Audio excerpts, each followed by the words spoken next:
It's Mark coming to you from Baker's Green Acres, soon to be not on Baker's Green Acres, going to be on the road. I hate to do this, but since I got back from Nevada, you know, it's been spring and a lot of things have been happening here, just farm stuff. And, you know, when Dad goes away, everything breaks. So I've been really too busy to make a quick video. And so this is going to have to suffice. I don't have much more to report to you than what you've been able to see on the news and on YouTube and all the other places where you see it. But I made some observations that maybe need to come out. And these are just observations. I'm not glad it's this way. It's just this is the way that it was. When I got there on Sunday, I witnessed a camp that the BLM had set up, very similar to what we do in the military called a bear base. So we start with nothing, and then before you know it, we have everything from dining facilities to horseshoe pits, and they can do that in about 3 days, and a place to live, showers, everything. And they did that. It looked like a bear base to me. They had about 300 personnel there. The BLM agents that I saw were armed like they were going into Iraq or Afghanistan or Vietnam. Like they were going to war with someone. About 300 people. Everything from ground pounders to cooks, I guess. I didn't have any personal contact with any of them. I showed up there and met up with Sheriff Mack, and he kind of took me under his wing, and I was in kind of like staff meetings most of the time. Monday, I was out there for the press conference, and it was kind of creepy. There was a lot of armed people around, not wearing any insignia, so you didn't really know who they were. Lots of them. And then I hung around the ranch there that night, just talked with people and the different militia people and kind of got their read on what was going on. I don't think it's anything that you guys haven't heard. But what impressed me was the guts of a lot of these men. I think I saw one woman, underarms,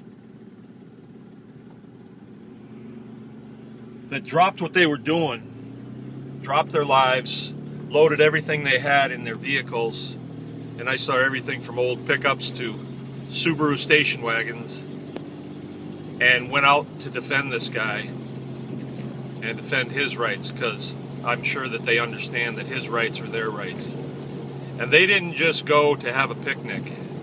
They took weapons with them. And I know that seems a little controversial to folks. However, there was only one thing that kept the BLM from running over the Bundy family, and probably it looked like they were going to kill them all off and take 600 head of cattle that they, it seems like they killed about 50 of them so far. I know they killed one of their herd bulls, shot it from a helicopter. I know that for a fact. There was only one thing that kept that from happening, and that's those brave young men and women. Well, I shouldn't say young. There was some of them that were in their 70s that dropped what they were doing and went out there and took a stand. Whether you believe in it or not, they did it, and it was brave of them to do it, and they could have lost everything. Everything. It was a very tense moment, as I'm sure that a lot of you have seen on YouTube, where there was actually a standoff between BLM agents, if that's what they were. I don't know.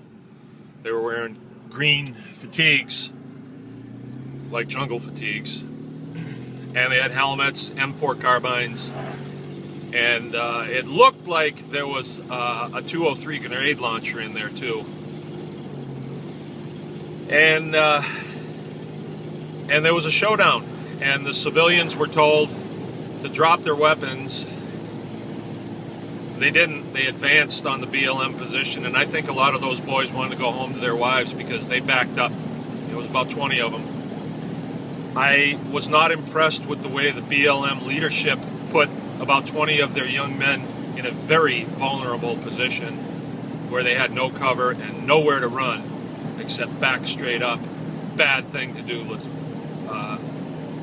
You know, if you want to keep people alive, and especially the tensions, the way the tensions were. So anyway, BLM, as I'm sure you know, they picked up and they left. Well, I did see one other interesting thing that I've seen before, and it appeared to me to be what we call contractors. They are nothing more than mercenary. They're usually special forces type U.S. military, and then they get out and they go to work for the big bucks, being mercenaries for outfits like Third Tier and Blackwater, and there's several others that you won't even hear the names of. But you can kind of tell who they are because they always wear sunglasses, and they usually have goatees that go straight out like that. And they seem to be the ones that were in charge there. That was a little disturbing. So anyway, those are my observations. I never really met Clive Bundy. I met his sons, the ones that were out in the front involved. The one that got tased, I met him. Very mild people, hard-working ranchers. You know, whether you understand everything there is to know about the grazing rights and ceded rights and things like that, and then grazing fees, it really doesn't matter. Just the way that they came down on this one family was off the charts, and the response was off the charts too, and I believe a precedence has been set. I, for one, you know, told you guys 3 years ago, I'm not putting up with this, and you know, I used to be part of that machine, and I'm not putting up with that, and you don't have to, because you have the Bill of Rights.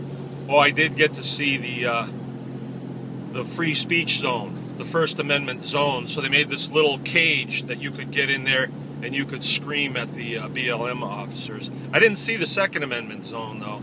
They didn't have that cordoned off, or the Third Amendment zone.